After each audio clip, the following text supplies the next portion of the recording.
Hello, friends, and welcome to episode number 97 of Nostalgia Talk. Can you believe that this is the 97th time that I have said that? And joining me today is the one and only J. Paul Zimmerman. Hello. Hello to you as well. How are you? I'm doing great, thank you. That's awesome. Now, for anybody who doesn't know, J. Paul, do you prefer J. Paul or... You can call me Jay. Okay. So for anybody who doesn't know, Jay is an actor who has been on TV shows such as Seventh Heaven and That 70s Show, and also in the film Treehouse Hostage. But you would probably remember him best as the dorky younger brother Dylan Piper in the Disney Channel movie series Halloweentown, back when he was credited as Joey Zimmerman. Back in the day. Well, it's great to have you here just in time for Halloween. Yeah, thanks for having me. This is definitely my favorite time of the year, so I love Same. Talking about spooky stuff and Halloween stuff, and of course Halloweentown as well. Yeah, I mean, this would have happened last year, but due to the actors' strike, I had to be like super cautious as to who I was inviting when it came to actors. And so, as you as listeners know, I passed that time by doing retrospectives on past nostalgic Halloween productions. And feeling disappointed that there were people from Halloweentown that I couldn't interview, I was like, why not just do a look back on Halloweentown? There you go. Yeah, it's always fun to look back on Halloweentown. I'm still surprised to this day, that it has reached kind of I would probably call it a cult popularity, but I think it's probably beyond a cult popularity at this point. Once I saw the memes and everything start going around, once memes were a thing, I was like, wow, this is People really love this. Yeah. Probably popular, actually. Well, hopefully this will be a lot better than the Halloweentown retrospective that I did last year, because instead of looking back on the movie and just randomly talking about it, I'm talking about it with one of the stars. Yeah, I love talking about Halloweentown. It was such a fun period of my life, and each movie was its own experience. Nothing was done the same way twice, and so it was just every time we went back to film a new movie, it was just a whole flood of new experiences and new characters and new people and stuff. So it was just like it was always a fun time. Well, let's begin by going back before Halloweentown. How did you become interested in acting in general? I became interested in acting in general because I was a huge dork already, and I liked playing along and acting out along with my favorite TV shows and movies. And my dad caught me doing that one day, and my dad is an actor, has been since college, I believe, and he does a lot of theater. And he sort of caught me doing that, and he explained what that I was only maybe 3 or 4 at the time. And he explained what that was. He said, "Hey, that's acting. That's what I do. That's what you see in movies and all that." So I sort of got the crash course in that, based on my just curiosity about it. And then on top of that, I remember still going to some theater rehearsals of productions my dad was doing when I was a little kid, and meeting the other actors and being there to witness the rehearsals and the music and the songs and everything. And so I guess you could just say it sort of like worked its way into my blood at a very early age. And so one day, just kind of on a whim, my dad was getting professional headshots done, and I was with him. And the photographer just said, "Hey, you want to get some of your kid as well?" And we just, went with it and rolled with it. And they turned out pretty good. And we looked up some agents who were representing kids. And everything just sort of fell into place from there. I remember it was just kind of a whirlwind of, do you want to try this? Yeah, sure. Suddenly I'm making commercials and I'm in a movie with Jamie Lee Curtis. So it was all Oh, that's cool. Yeah. It happened pretty quickly, which was fun. I remember. So did you ever do school plays?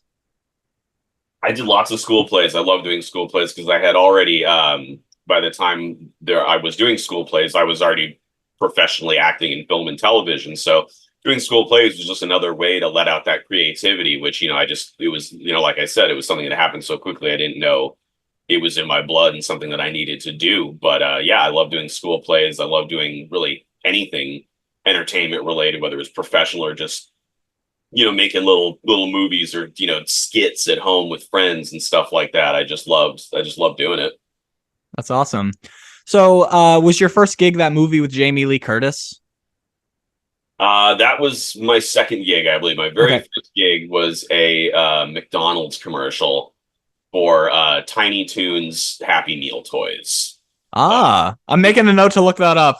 yeah, it's out there somewhere. I I'm remember, pretty sure, like, if I type into YouTube Tiny Toons McDonald's commercial, like, because I would be able to recognize you, of course, from looking at you now and sure. from Halloweentown. So I'm like, oh, it's Yeah, Jay, you know. yeah, you know me when I was 5, of course. Uh, and yeah, so that was great because at 5 I already loved McDonald's, of course. I mean, Who didn't? exactly. And so just the opportunity to just get to play pretend and pretend to interact with Tiny Toons characters, it was man, it was soft. It wasn't work at all. You know, it was just one of those things. It was just ended up being a really fun thing to do.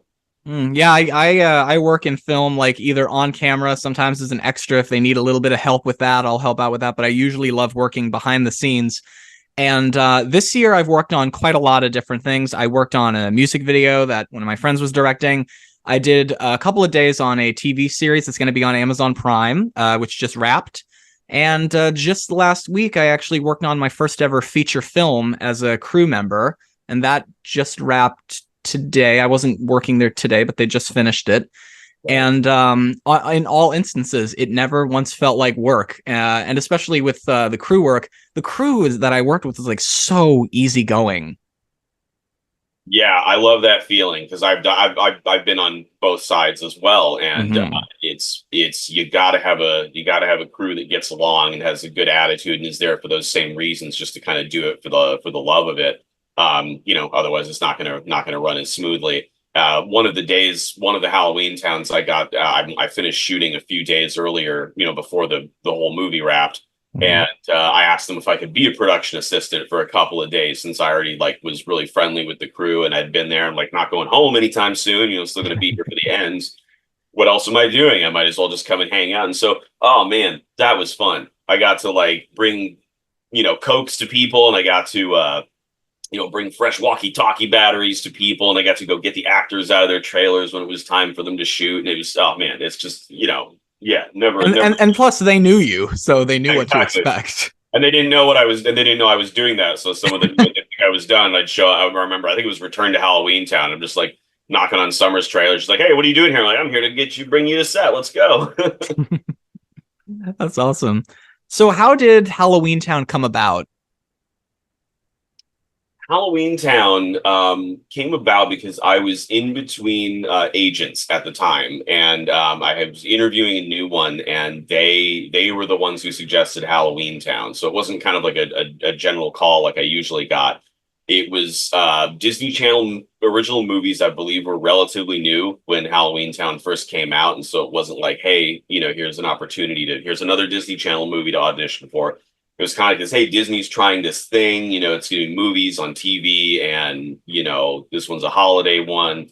And it was more of a pitch than like a regular audition call that I got. And it sounded really interesting. I'd never played like a nerdy character before, so I was interested in the idea of it, like as a character actor sort of perspective. And I loved Halloween, so it all sounded like a really good idea. And I remember going in to audition. There were like 3 auditions and a couple of callbacks. I think there were a couple of rounds before it finally made it. But it was all just a really positive environment. I mean, being there, it wasn't just all Dylan's. Like they were auditioning multiple, family members at the same time. So I would get to I was wondering that, like, if you were competing against a lot of people for this character.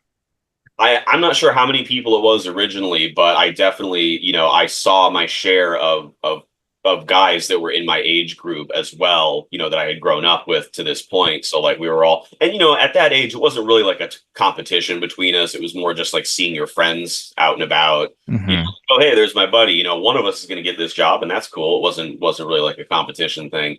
So that was nice. And so seeing them was nice, and seeing other, I had friends, friends who were auditioning for Marnie, that I would see there as well. When I saw Judith Hoag's name on the sign-in sheet auditioning for Gwen, I went nuts because I was a huge Teenage Mutant Ninja Turtles fan growing up. And so I was like, wow, if she gets to play my mom, that would be awesome. and it was just a really fun process. And so, all the pieces seemed right, so that by the time I got to those final rounds and heard that I had gotten offered the job, it just really fit. Felt like a good fit. It just felt like a good fit from the start. And having no idea that there were going to be sequels or anything like that, it was just like, hey, let's go make a fun movie and make some new friends sort of situation. And didn't know it turned into what it turned into. Mm. There is not a single shot in that movie that isn't a special effect or isn't animatronic or isn't makeup. Like the whole movie is just all special effects and animatronics. What was it like being around all of that? I loved it. Because growing up watching movies, especially watching sci-fi, fantasy, horror movies, I love the concept of special effects and makeup and animatronics and everything. And so it was like a playground, it was like an acting playground, getting to go in there and be like, oh, I get to pretend to fight with a skeleton, or, oh, I get to pretend to be, amazed by all these wild creatures I've never, seen or conceived of before. And it was just it was a lot of playing pretend, which is, what it all comes down to. And it's really fun to do. So it was just like, yeah, it was a real treat getting to have all that special stuff to work with. That's awesome.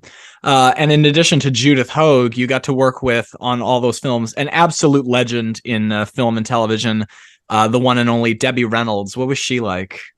Wow, Debbie Reynolds was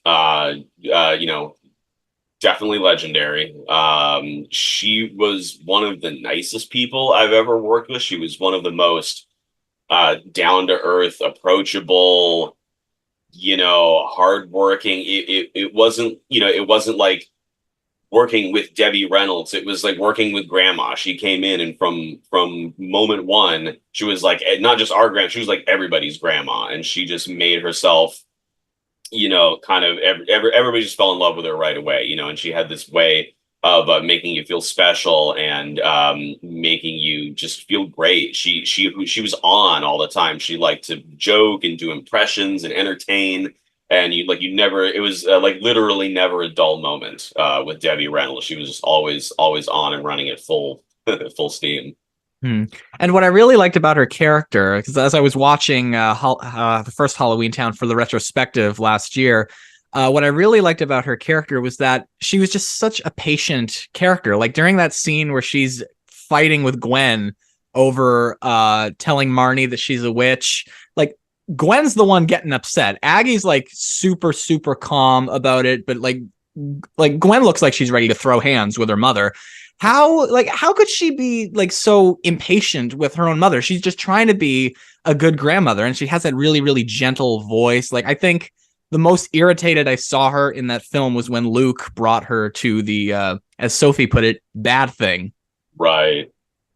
Yeah, that was a different moment for sure. No, and I think I'm not sure how much of that was in the script and how much of that was what Debbie brought to the table just as Debbie, and just being, because she just seemed to pour so much of herself like directly into that character, that it's one of those situations where I couldn't imagine Debbie Reynolds getting upset, over an argument with her daughter, but I could imagine her getting upset at some punk kid bringing her to a bad thing, Mm-hmm. and having that part of her, Punk kid, more like Goblin kid. Having her there and having so much of Aggie be who Debbie Reynolds was, just, I think that added to the whole picture in a way that you wouldn't have really gotten before, I think, with anybody else. And Debbie Reynolds obviously was attached to the project before, the rest of us were. Oh, wow. Yeah, so that was part of the deal. That was part of the package. It was like, hey, Disney movie, Halloween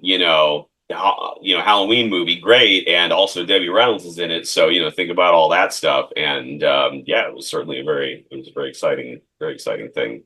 Yeah, having her there was she was amazing. I've been watching Will and Grace a lot lately. I'm a huge fan of that show. And I saw Debbie Reynolds as Grace's mother. And there were moments where Grace and her family didn't quite agree with each other at times, especially when it came to Grace's mother. And Debbie Reynolds was doing Grace's mother, and nonetheless, she still had that. Even if she was like arguing with Grace, still that soft kind of personality. And Grace would be just like Gwen, sort of. Yeah, yeah, exactly. Yeah, I think Debbie reflected that sort of personality very well. I'm very much sure that's very much who she was as a person, probably. So Well, that kind of makes me wonder if you've ever watched "Singing in the Rain" before.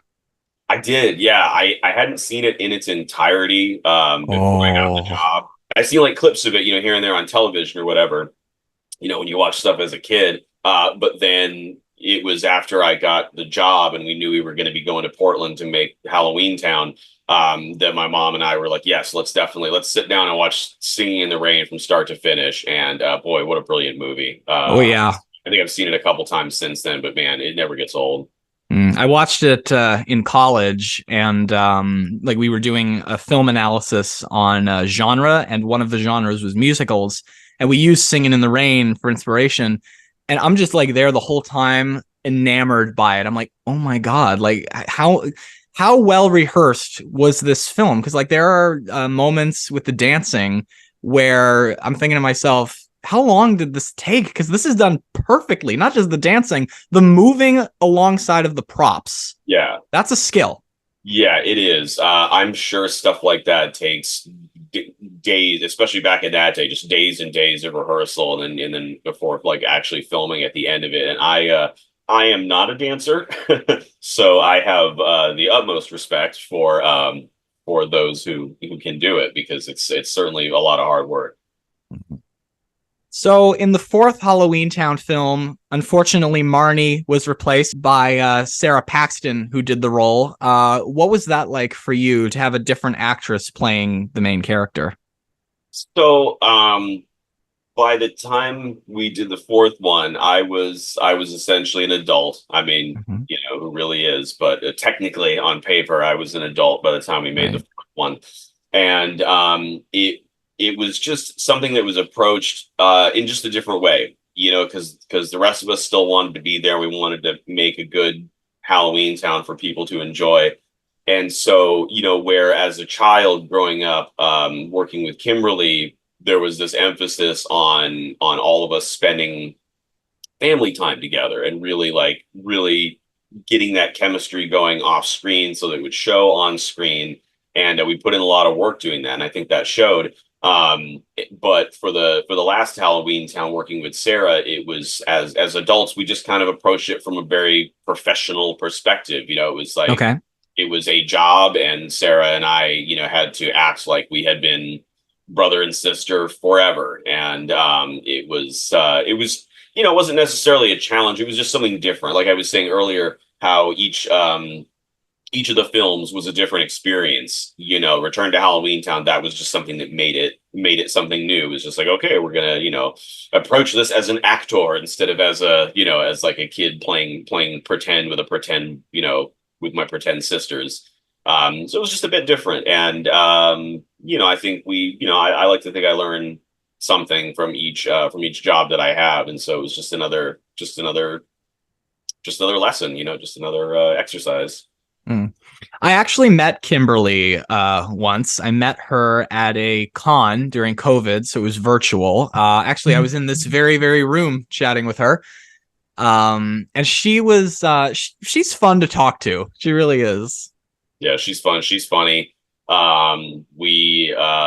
I said, we spent a lot of time together, especially during the first Halloweentown, sort of as a family, doing family bonding, and we had a great time. Kimberly, so much so that between filming, we stayed friends, and she would have holiday parties, or we would have holiday parties, and we would see each other fairly often. She would always have a party for the Halloweentown premiere. Like we would go to her house the night it would premiere on the Disney Channel. We would all sit and watch it and hang out and laugh at ourselves and just generally have a good time. And so yeah, it was a pleasure. It was really a pleasure getting to be cast alongside everybody else. So I'm really lucky to have made those friends. Mm. That's nice because they were a lot like a close opposite type family. You know, Marnie was the typical teenager, and like in that opening scene where she's like, "Why can't I go out?" Like she had some sass against Gwen. Absolutely. Yeah, Dylan was like, as I said in the intro, the dorky older brother. Sophie, of course, was the very naive little girl who looks a lot like the actress who played Matilda. That's what I always kind of thought.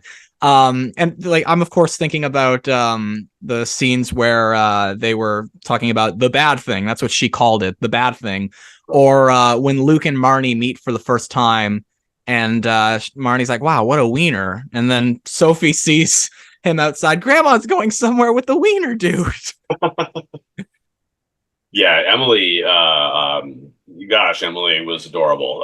Is still adorable, but you know, in the sense of like being an adult person. But no, back in the day, working with Emily, she was just so great. She said those lines so well, and she was such a great. She was such a great person to have around. Like she was just such a such a well behaved, you know, positive child that you know, Kimberly and I definitely felt a sense of like older, you know, siblingdom towards. And because a lot of that first movie was the three of us hanging out together, running around trying to save Halloweentown. So Mhm. um, you know, it was just I couldn't have asked for couldn't have asked for better pretend sisters, honestly. When I was in high school, it would have been my first year of high school. I remember it was Halloween, and I went to my next class, and on the screen was Halloweentown. It's like we're going to be watching Halloweentown today. I don't remember what class it was, but that was I can't remember which one it was either. I feel like it was either the first one, and I told Kimberly this. I feel like it was either the first one or Halloweentown High. I'm struggling to remember which one it was, but I definitely remember we were watching one of the Halloweentown films in my grade 9 math class. That's funny. Mm-hmm. That's a treat. Yeah. Yeah. I will never forget in my oceans class, it was the last day of school before Christmas. It was Finding Nemo was the movie, but it's like, but it is still a school day, so you're gonna have to do work on it. I'm like, I don't mind. I'm a Disney kid. Yeah. Yeah. Bring it on. Mm-hmm. That's funny. I like that. It's funny actually when you were talking about like how well behaved a lot of these young actors were on set. One of my previous guests started out as a child actress on Nickelodeon, Disney Channel. Actually, her first gig was on America's Most Wanted as a murdered child, which forever weirds me out. But No. she told me that when they weren't on set, they would just be you'd just be in a room with like candy and soda and every sweet possible, just as a way to keep them entertained. Oh yeah, yeah. There was they made no effort to hide the craft services from children. I remember having certain personal restrictions when I was a kid. I couldn't have caffeinated soda because it made me too hyper. Which Fair. told that probably led to me being, you know, as well behaved as I was. And yeah, but no, they like to keep the kids entertained. You know, they like to make sure that we were either, you know, sugared up or especially if it was great, especially if it was a project which had a lot of kids on it that you could socialize with, you know, instead of just having to go and sit in your trailer alone.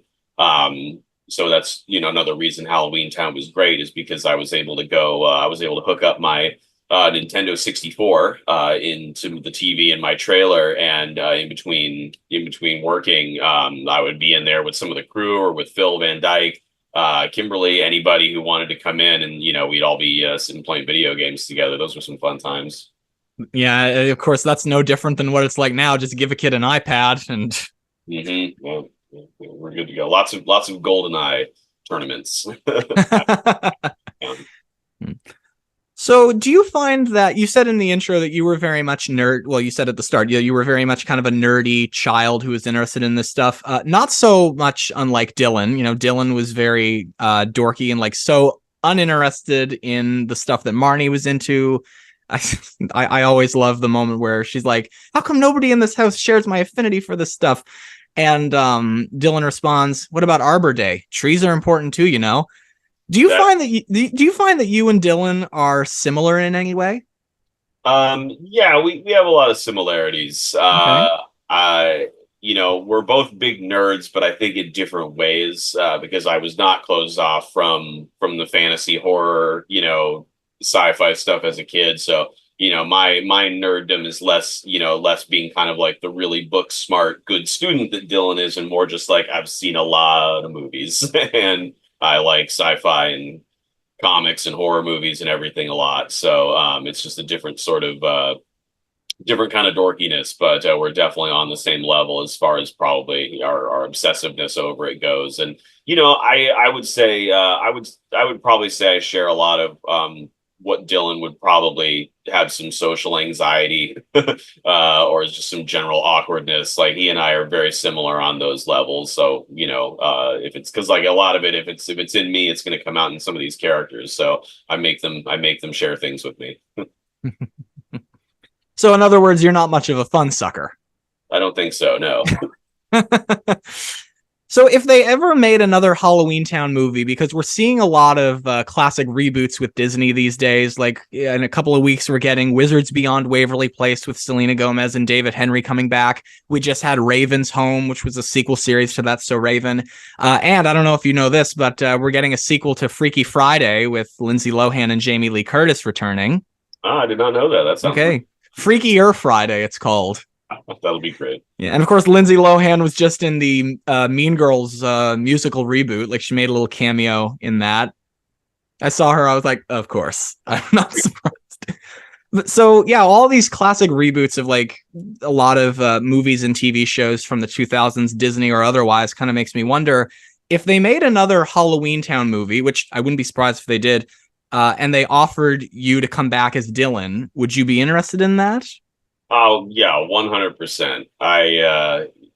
Doing Halloweentown was some of the most fun that I've ever had as an actor or as a person in general. And I love that as a person in general. And getting to revisit that because I spent a lot of years sort of crafting Dylan to make him who he is, and I would love to return to that role and see how he's evolved or progressed or not. Maybe he's just still just a dork.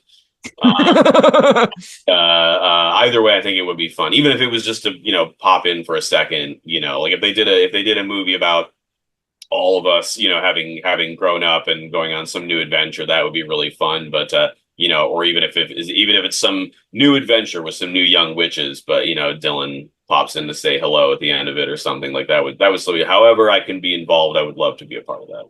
Mm-hmm. Well, what do you think Dylan would be up to now in his life? If Dylan was still in house, I mean, it's probably very likely that he would go back home at some point. I'm not sure what he would do back home, but if he were to stay in Halloweentown, I had always liked that ending where he put the amulet in the book in the library, right? And I always thought like, wow, it'd be cool if Dylan ended up sort of becoming like a librarian there in order to keep watch over it and make sure that nobody messes with it. I always thought that would be a cool job, like sort of a mystical librarian, kind of like a Giles-esque Buffy the Vampire Slayer watch sort of guardian character. I think that would be really fun. Mm-hmm. So moving on from Halloweentown, as I said, you worked with Jim Varney in the movie Treehouse Hostage. What was that like? Another scary sounding film there, Treehouse Hostage. Yeah, Treehouse Hostage. No, a very fun, rollicking, fun children's comedy about some kids who end up inadvertently capturing a bad guy in their treehouse, and of course, sounds a lot like that movie Snow Day.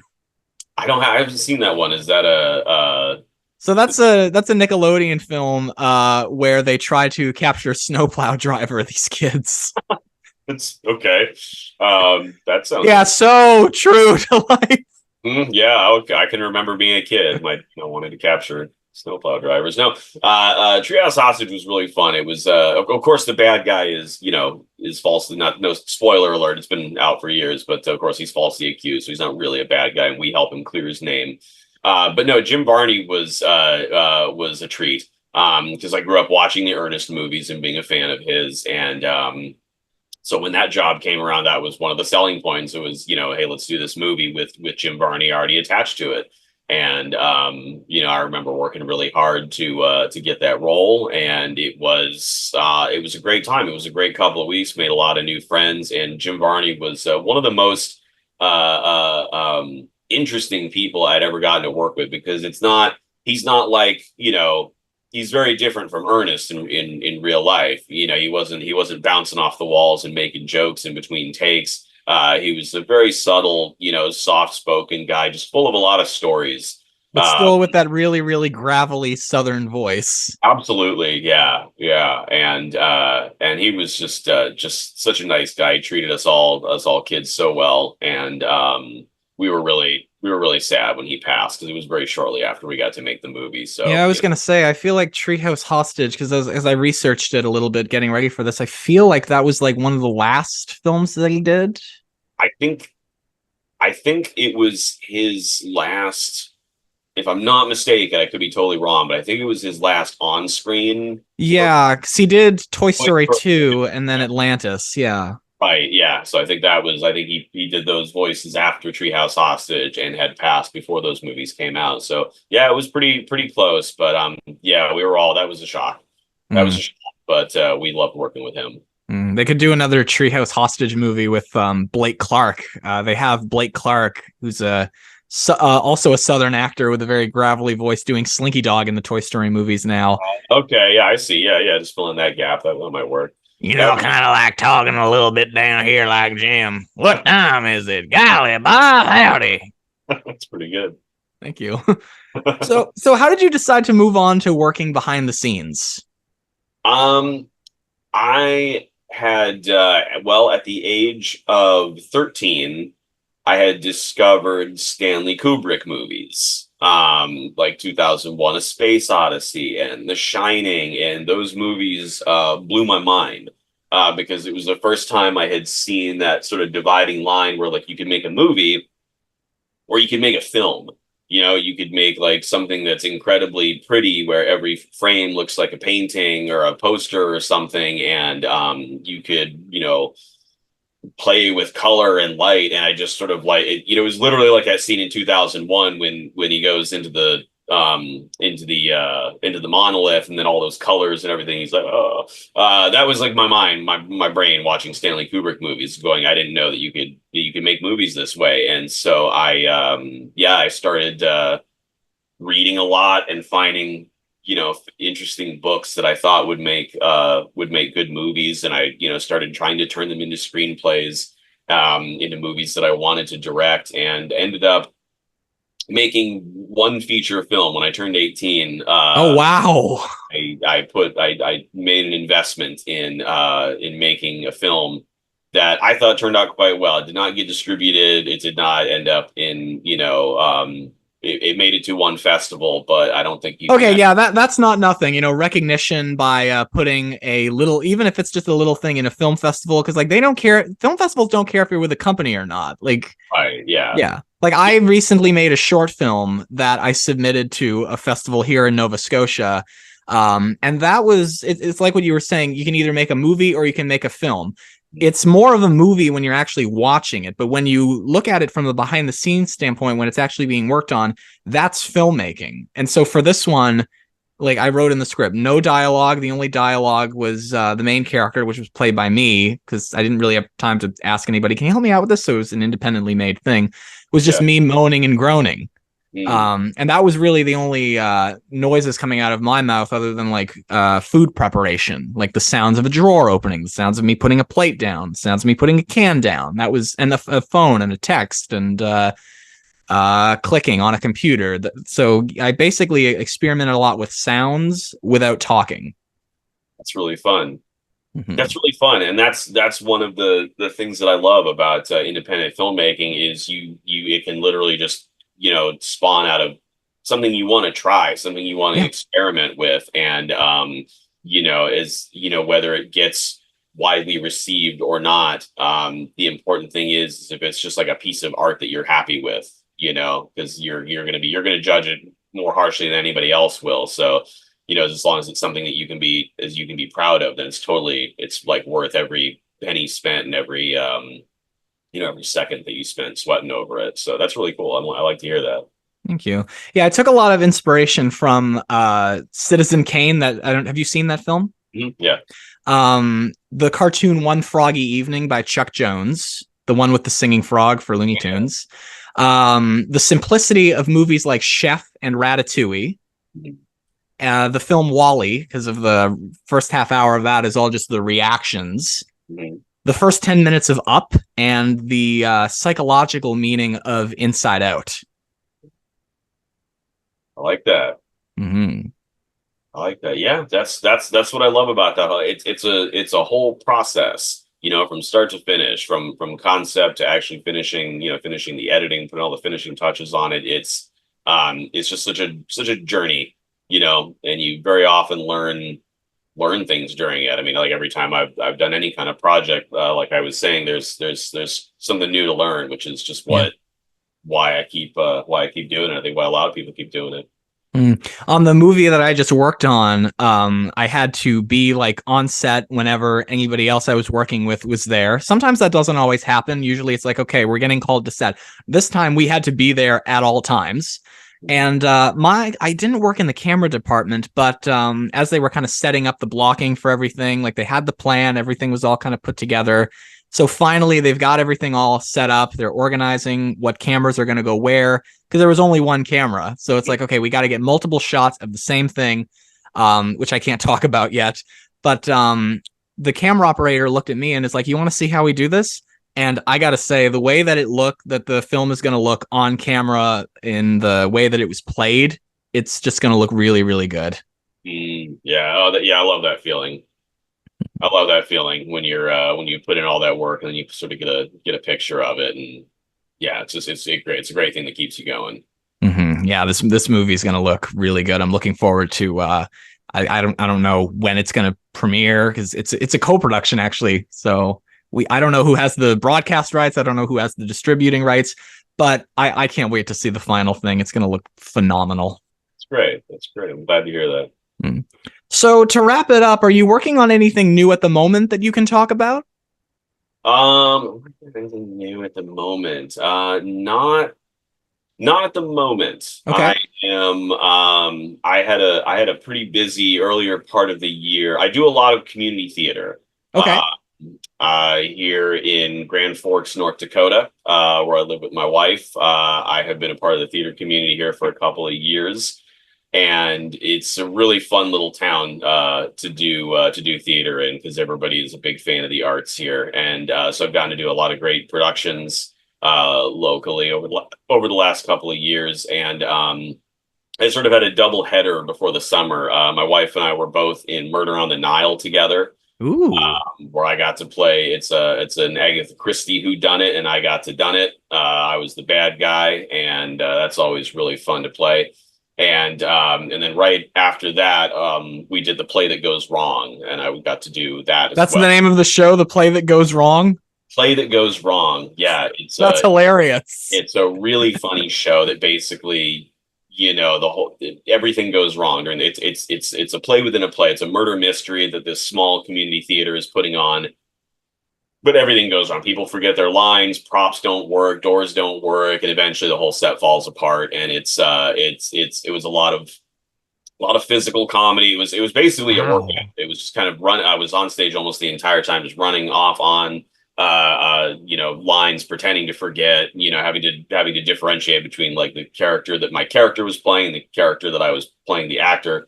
It was really a lot of hard work, but it turned out to be really fun. That's crazy that you were playing a character who was playing a character. Like, I can imagine how hard that would be for the actors when they have to do the same thing. So I'll give a good example. Let's say for the listeners, one of us was playing a character named Lee, and Lee was playing a character named Thomas. Well, you kind of have to differ when they're being referred to as which on set, like, hey, Lee, or hey, Thomas. Exactly. Yeah, exactly. And especially where in this case, the characters in the murder mystery that our characters were playing were British. So we were American actors playing British characters. And so you're looking at your script going, okay, well, where, which accent is where, which line do I have to say which accent for? And it's having to trying to figure all that out the whole process ends up being as funny as the show is. So. On one of the shows I worked on, I actually was an extra where I had to look kind of preppy. I don't often dress preppy in my everyday life. I usually always just dress really, really casual. I've got a Disney shirt on. I know that none of the listeners can see it. Nice. But on this, like, it was a very kind of like a summery outfit. I had to kind of like interact with everybody, and I kind of saw how it looked on camera. It kind of made me look like I was a Valley person. Oh, that's always fun. When you're kind of throwing something that maybe you're not sure about, and then you see it all work together for the first time. Like it I don't know. As a character, I consider myself a character actor mostly. And just that's always fun, putting on a new pair of pants and going like, I'm not sure how this is going to work out. And then you put on the shirt and the hat and look in the mirror and you go, oh, okay, yeah, this is how that's going to work out. And it just ends up adding a whole new dimension to what you're doing and ends up making it even more fun. There was one moment on this show where I felt like I was kind of in the way of the main actors. And I'm like, well, I mean, I was told to show up here. I was told to stand here, but is this too much of an interference? So I went over to the AD. Actually, AD came to us and I said, I feel like I'm in the way. I mean, the last thing I want to do is make it about myself. And the main actor's like, you're on camera. It's the perfect time for you to make it about yourself. That's really funny. I like that. Mm-hmm. And true. So that's all I've got written down here. Is there anything you want to say to wrap up? I guess I just want to say how much I appreciate, how jazzed everybody still is about Halloweentown. It's really fun to talk about it, and these stories are fun to tell. And I really appreciate that it's becoming how much of it's great being a Halloween tradition. I have so many people come up to me and say, yeah, every year we watch Halloweentown multiple times, during October. And, I got to show my friends, I got to show my kids, got to show my boyfriend, whatever. And I appreciate that, because it's such a cool thing and such a cool universe to live in. And the more that it can be shared, especially if that sharing brings folks together, I mean, I'm all for that. I just think that's a really wonderful thing, and so I appreciate everybody keeping it alive. Well, to all listeners, I hope you guys have been enjoying watching the Halloweentown movies throughout the month. I hope so too. They're all out there. I'm glad they're on Disney Plus, and thanks. Let's keep our fingers crossed for number 5. Let's do that. Yeah. We should make a petition. Disney, make Halloweentown 5 and bring all of the main actors back, including Kimberly J. Brown. I would sign that. Oh yeah. Well, Jay, thanks for coming on Nostalgia Talk. My pleasure. Thanks for asking me. Absolutely. It was perfect for the period of time that we're in. Yep, the season is here. I hope everybody enjoys their Halloween, their spooky times. Absolutely. And listeners, you guys know where to go for announcements of upcoming Nostalgia Talks, Facebook, Twitter, links in the description. There's going to be some stuff coming up, Halloween retrospectives, upcoming guests. You know what number we're getting close to, so stay tuned for news about that. And I'll see you next time. Peace out.